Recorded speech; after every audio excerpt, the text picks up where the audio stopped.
la sous-région et l'Afrique entière. L'année 2020 est l'année de la décision finale. Si à partir de 2020, le président de la République togolaise se nomme encore Gnassingbé, la curiosité politique sur notre pays portera désormais à la fois sur le régime et sur le peuple. Pendant que le monde va se demander quel est ce régime, il ne pourra s'empêcher de s'écrier « Mais quel est ce peuple ?» Serons-nous justifiés par la force brute du pouvoir en face? Je n'en sais rien. Ce que je sais est que nous n'avons pas le choix, car il n'y a que la liberté pour étancher la soif d'un combattant pour la liberté. Nous devons reconquérir notre liberté. Dans la perspective de 2020, force à me remettre le slogan. Si ce que je fais est mauvais, que le peuple me barre la route. Mais si ce que je fais est bon, alors qu'il me laisse continuer. La décision appartient donc au peuple. Mais le président est parfaitement conscient, puisqu'il a eu à déclarer que pour faire progresser la démocratie en Afrique, il faut au plus 3 mandats. Malgré la sérénité forcée et apparente, Faure et son régime redoutent la réaction du peuple togolais.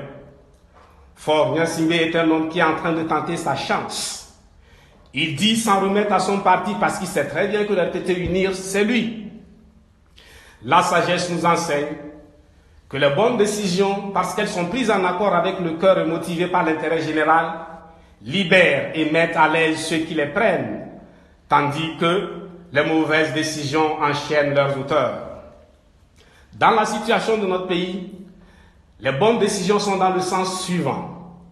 Retour de l'armée dans les casernes, libération des détenus des manifestations pacifiques et de tous les détenus politiques, arrêt des atteintes aux libertés et garantie de sécurité pour tous, ouverture d'une transition sans Faure Gnassingbé pour la réalisation des réformes, organisation des élections présidentielles, législatives et locales. Pour le reste, là où un homme se trouve dans l'incapacité absolue de pardonner, un peuple est tout à fait à l'aise pour le faire. Ceux qui se battent pour la liberté et la justice ne peuvent avoir pour programme la vengeance. Le moment venu, le peuple vainqueur mettra en mouvement le pardon dont nous avons hérité de la mythologie osirienne.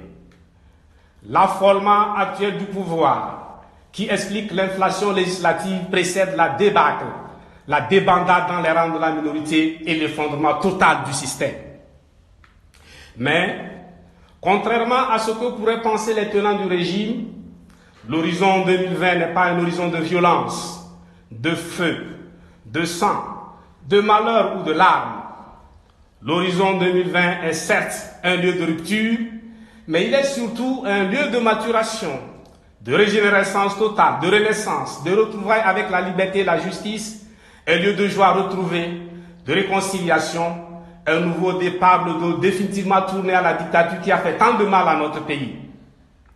L'horizon 2020 est aussi un horizon du grand pardon entre filles et fils du Togo. Mais tout ceci dépendra de l'attitude de la minorité. Peuple togolais, ton destin est entre tes mains. Tu n'as que quelques mois pour prouver à la face du monde que tu n'es pas un agrégat d'individus sans lien.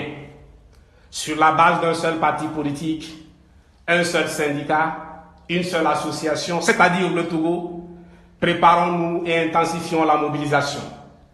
Notre deuxième indépendance, l'indépendance définitive, c'est pour bientôt, au plus tard en avril 2020.